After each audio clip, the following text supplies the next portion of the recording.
Welcome to Gatecrashers, a podcast dedicated to kicking open the door to your next favorite thing. Our mission, our creed, and our code is this: to make all things more approachable and accessible for everyone.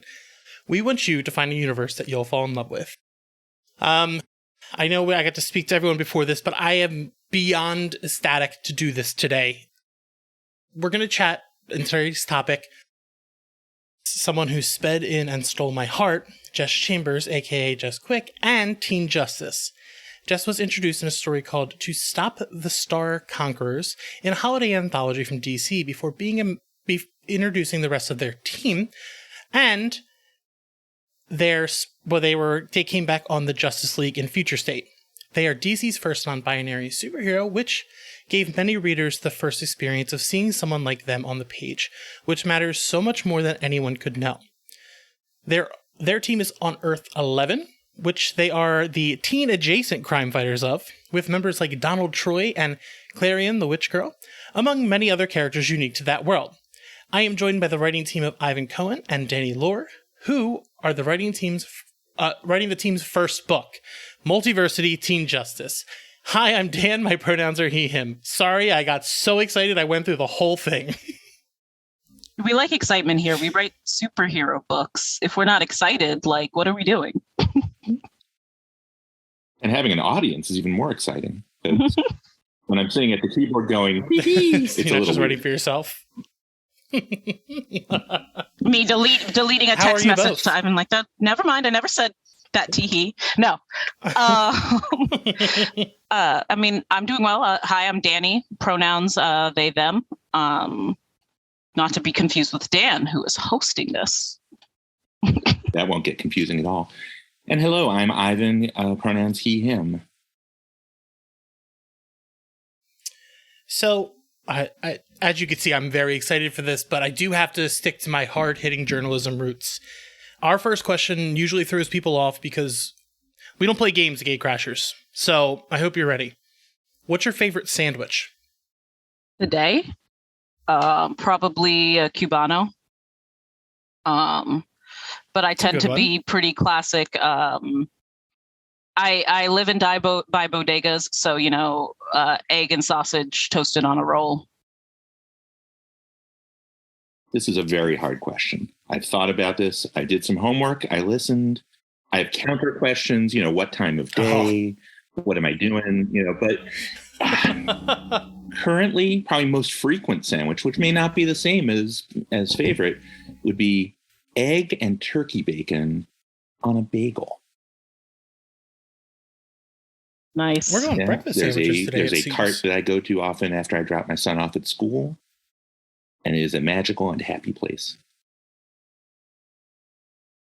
That sounds incredible. I wish I was in an area where I could just walk to get a sandwich and not have to drive. I'm told you can make your own too. I would spend a lot less money. This, but Yeah, but it's a lot of work. Yeah, I've leveled up and discovered that my favorite nearby bodega is actually on Grubhub. And let's just say we start breakfast the same way every day so often that the delivery guy will tell us when we won't see him for a few days because he's on vacation. Or he'll check in that we're okay when, say, I've attempted to cook food for myself for a couple of days. Just a quick text like, hey, you good? Never heard from you. So, you're tackling this team's first book. How does that feel to be the first writers of their own series? It's awesome. I also would have been, I had the journey very quickly of having the experience of having introduced this team and these characters who I love very much. And then with incredible speed, seeing other people start writing stories about, one of them, which was super flattering. And at the same time, I was like, I'd better get them back. Seriously, nobody's writing, kid quick stories. So, okay, I'm cool. I'm good. But it better be me when it comes time. And then I think, Danny got there a little ahead of me, but I was cool with it because I'm a fan. But solo book, so exciting. Solo team, team exclusive book is just, I'm thrilled. I've always loved DC team books. I've never gotten to write one. I've written stories with the Justice League in it for a bunch of weird stuff, including like comics that have been in cereal boxes and that sort of thing. But this is a whole different animal. And working with Danny, oh my God, who actually has, grown up professional experience writing, serialized like team comics. Someone called me grown and professional. I'm gonna go tell my mom. No. But like for me, it's really fun because I fell in love with the whole team, but obviously particularly Jess immediately. And it's not very often that you get the chance not only to help grow the early canon of characters that you immediately fall in love with, but you get to do it co-writing with the person who created them. Like I was so delighted to know that it was going to be the two of us, right? Because, like I've been said that when there's so many unintentional pun incoming, quick flashes of a character, in a bunch of different parts of their timeline, like it's really fun to be able to honor the first story in which they were created, by, building up that timeline, like with their original creator. And we get to do that not just with Jess, but like kind of with the team as a concept, right? And that's super fun. Like, I've co-written with a few people, including, like Vita, my best friend, but like this feels so natural. Like we crack jokes about, be not going tee-hee to ourselves, but really we're just kind of texting each other and doing that as we're writing in some really fun ways, and like kind of learning the dynamic of the team while learning to write together. And that has been just such a positive, fun experience, like with just so much excitement and joy as part of the project.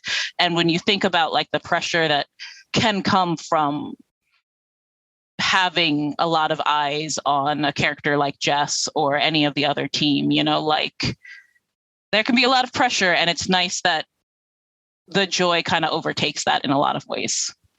Yeah, I totally agree. And also, Danny and I have never talked about this sort of so specifically, but I think we'd be in agreement on this. If DC had come to us and said, we want you to write a Jess Chambers series and don't have the rest of Teen Justice in it, we probably would have done it because, money, money, money. But and also the chance to tell stories with this character. But it wouldn't have been as fun. Like it wouldn't have been as satisfying at this point. It would have been like, oh, cool. I introduced this great team of characters with great art and cool character designs. And because one of them is super popular, let's not talk about the other ones anymore. Like that would have been a drag for me. And it would have been a drag if we were told, make this book, Kid Quick and their amazing friends. It's like, no, this is a book about all of them. And Jess will get plenty of attention. We know we both love them. So it's easy to, that's not a hard thing to do, but it's nice to be able to have the way that character plays off against the other characters makes it a lot more interesting than just a solo book where it's all internal narration captions. And that's always fun with like, especially the speedsters, right?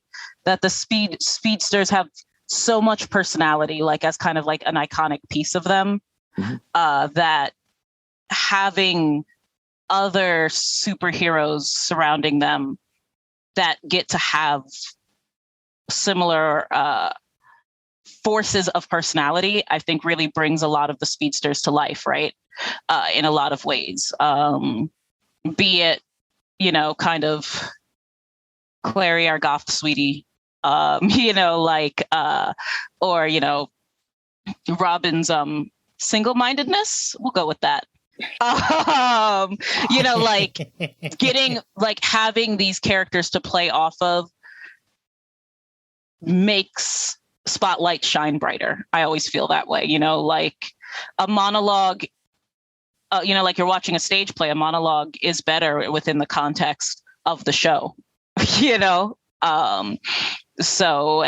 This is a particularly fun cast of players. Incredible. So I've been jumping back and forth in my head if I want to go to the team first or to Jessica quit. I'm going to go with the team first. So with Earth 11, you have a plethora of familiar characters, but from all over the gender spectrum, such as Talia Wayne, who is this Earth's Robin. Is it Yeah. Is it Kane? For no particular reason that you'll ever be able to figure out. Interviews. Made it up. Interview's over. Sorry that makes sense, to interrupt though. your flow, but all right. I get this right. No, listen, it's fine. I'll just be embarrassed for the rest of my life. You just start packing up. It's fine. Is it a unique? My own house, like I'm packing up my desk. All right, I'll take all my action figures and go home. Has it been a unique experience to be able to craft different personalities for familiar characters because they're all in kind of a new light? Yeah. I feel like our answer is cheating here because they are different versions of the superheroes, you know. They are not the same characters, you know. And I think that that's a really important distinction here, that like they are like Robin. We can take Robin, who's a great example. Robin is a different version of a Robin than you know. We are excited to give you a deeper introduction to our Robin. You know, in the same way that like, you know, Jess is not one of the Flashes that you know. Right? Jess is their own character. And it's super fun because that gives you kind of like that fun play of what makes a Robin iconic, what makes a Supergirl iconic, you know, what makes any member of the Aqua family, you know, like iconic. And you keep that, or you make the active choice to not go that route, right? Which is super fun for me, at least. Yeah, I mean, I think that's a big part of it. It's also, in some cases, I think part of what we hope people will respond to is that there are some familiar things, certainly, like the Supergirl and Robin dynamic. You know, I would be lying if I said Super Sons isn't kind of the vibe, because I think that's my favorite version of both of those characters in the mainstream. So good. But my wife doesn't read comics and asked for me to find that for her again because she read it once in a store and fell in love with them recently. So it was like, what was that thing I read where they were little and it was great? Can you get that for me? And I was like, yes, ma'am. Right. But there's that part of it. But, you know, Kid Quick isn't Kid Flash. Isn't any of them. Isn't Wally. You know, there are things about these characters that are familiar because the power set sort of dictates certain jokes and certain tropes and certain ideas, but they are very much their own characters and they are different. And part of what's fun about Earth 11, I think, is that the way we've interpreted it, aside from that it's incredibly free of continuity that we have to worry about, which is awesome, is that we can sort of pick and choose the best versions of DC Universe characters and have them be the ones that we're playing off of, you know. So if you like Superman and Lois on the CW, our Supergirl may have more in common with that setting than the setting of the Superman books in the mainstream DCU right now, because there's nobody to tell us they can't. I mean, our editor could, but he won't because we know things. But it's very charming, you know, even when we're completely ridiculous. Yeah, sure. So it works. Never ridiculous. But all of that, you know, our Aquagirl comes from, you know, we were sort of working on little fact sheets for them for some publicity possibilities, and it was sort of like, well, I like this part of the mythology from the Young Justice cartoon, and I like this part from the comics.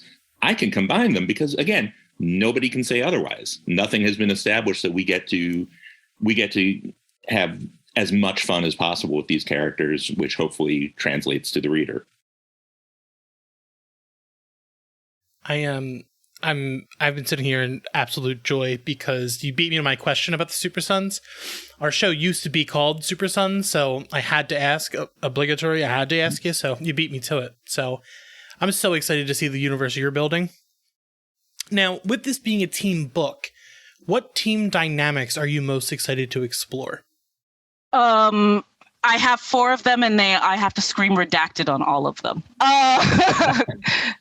Everyone knows exactly what I mean.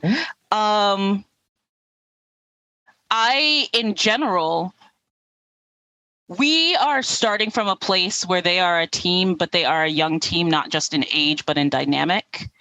And so this is not a specific relationship that I'm excited for, but in the ways that a team that comes together as a group and decides that, like, not one that is formed by a particular person who stands there, like, you know, like Batman being like, I've selected the best of the best, right?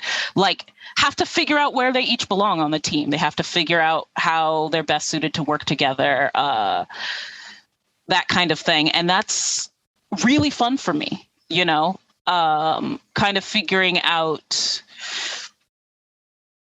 you know, like, what their dynamic is in the field is versus when they're making a plan versus when, you know, like how much of that dynamic stays in place when they're just kind of like vibing together, you know?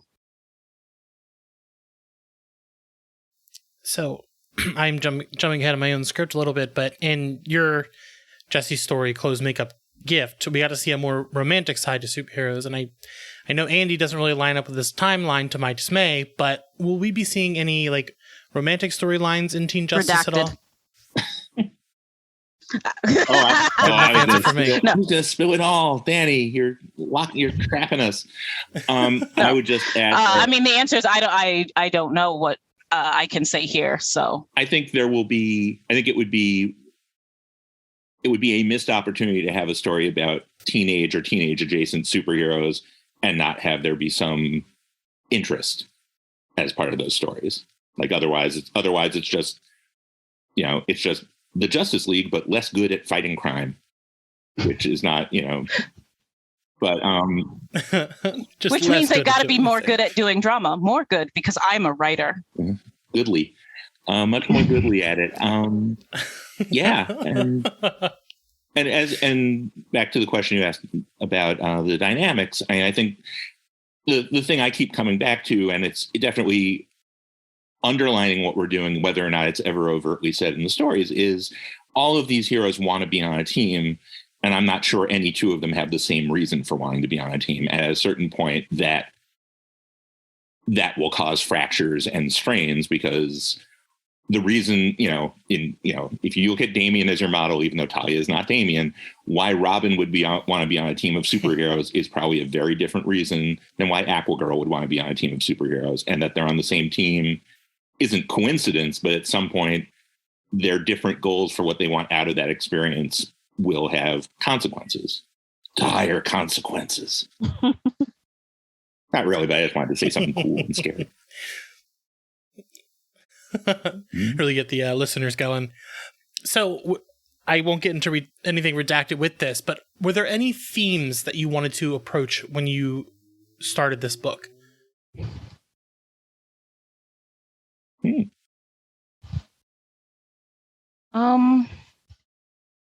talked about a lot of stuff that first meeting. Yeah. We sat outside in this slightly too cold to be outside coffee shop in New York City and talked for like 3 hours about which comics we liked and which ones we wanted this to be like, and then went home and wrote stuff. But the thematic stuff definitely. I think thematically there's a lot specifically about community building, both healthy and abusive, I think, in this storyline, just in terms of what they fight, why they fight, and I don't think that really spoils our story at all in any big way, but I think that that's kind of central. What belonging actually means, I think, is a big point, both on individual and, again, community levels.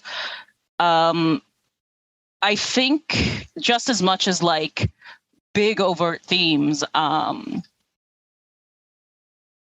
coincidentally, we found ourselves going back to kind of some of our favorite older like teen hero series, you know, like a shared love of things like New Teen Titans and things like that, and loving kind of that energy, like that equivalent, this bright and colorful world that also can be really emotional, you know, like which I think is something that we're doing a lot of in this. That the world is very, you know, vibrant and dynamic, but that lends to the ability to tell these dramatic stories with these characters, as opposed to being like, well, if it's this bright and shiny, can you really, you know, like, you know, tell a more serious story? And it's like they're running around in spandex, sir. But we go to some very dark places. Oh yes. There's some stuff in issue 2 that's just gross. I mean, it's great, but it's awful. But the other thing is, from a sort of more traditionally superhero thing, there's also why this team, even in a universe where maybe there haven't been a Teen Titans or, you know, other superhero teams aside from the Justice Guild, which is Earth 11's Justice League. You know, what's their territory? What do they do that the Justice Guild doesn't? Like, what's the reason for them to exist? What are the things they're going to find that the Justice Guild isn't? And, you know, the room in that to sort of have it also parallel, you know, young people setting out on their own, finding their own, you know, their way to be themselves, and not just, you know, a combination of traits they got from their parents. I think there's some cool stuff there. In some ways, I was thinking about this thing. I don't think we ever talked about this thing. I realize in some ways from my childhood, this is also Infinity Incorporated a little bit. It's sort of a world that doesn't have 40 books set in it every month. So we can sort of, you know, we can tell the stories we want to tell and pick and choose. But these are also characters that have history and have connections to other history. So they're not just characters we generated using an old Champions role-playing game set. You know, we actually, you know, these characters have some. That's the fun of Legacy, I think, for me in particular. You know, the fact that you can tell certain stories specifically because of what that legacy represents, be it a story that reinforces that legacy or questions that legacy, right? Like, a story means something different when a character is wearing the bat suit or a Flash costume, you know, like, or is a Robin, right?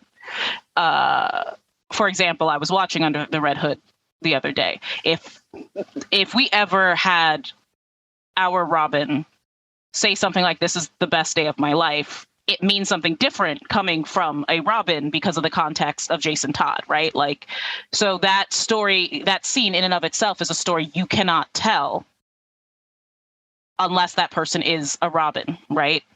And I love that because it both opens you up to all of these stories. It also opens you up to all of these stories because you have a shorthand already in place. That, like, there's a lot you don't have to say and establish because someone's in that red suit with the yellow, you know, like, or vice versa. I will say, to pat myself on the back about the first Teen Justice story, the line that I had to fight for and rework the story to make work. But if anyone doubted that I was a fan of the New Teen Titans, a character asking who is Donald Troy was there. For it was. I laughed. Like. When I saw that, it was like, I knew what that moment is. Right. It's so good. I don't know if there's a version of virtue signaling that applies to, you know, making sure people know what your favorite comics were, but that's what, if there is, that was what that was, 100%. I think it's just called bat signaling at this point. Right. But it's pretty good, actually. My bad pun joke quotient goes up whenever Ivan and I talk for too long, and I love it. Yeah, there's someday we will appear at a convention and just give people gender flip names of characters, because we've done a lot of them that. Oh, some of them are so bad. They're so wonderful. The names that Michael has had to say, maybe not. So before I let you go, I do have one final question. So Jesse Quick has become a fan favorite character because they finally let people see themselves represented on the page. Why do you think it's an important time to have characters like Jesse in the spotlight? I don't think there's ever not an important time to have a character like Jess in the spotlight, because there's never a time where a kid or an adult or a teen like Jess doesn't exist. It's whether or not they're allowed to speak on their own identity. And I think very importantly, that is also true about every member of Teen Justice, that all of them are in some way, someone will see themselves, right?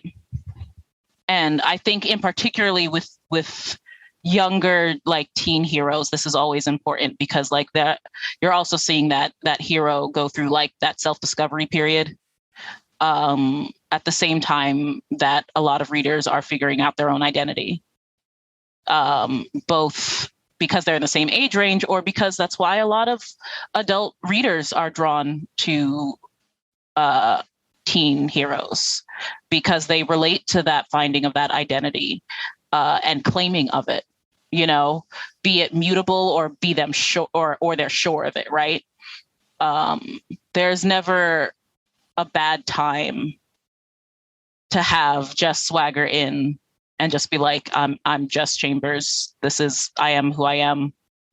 Kid Quick is dope. If you haven't figured it out, I will tell you in some way, quickly, multiple times, while feeding you donuts. But like also, like obviously there's so much negative crap happening in the world right now that wants to erase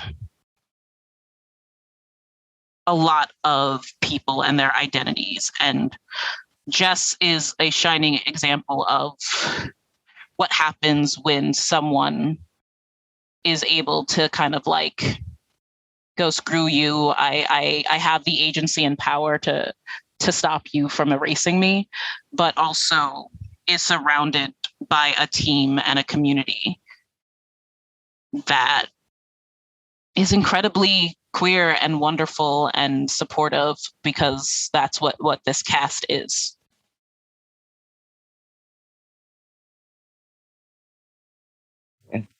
Thank you.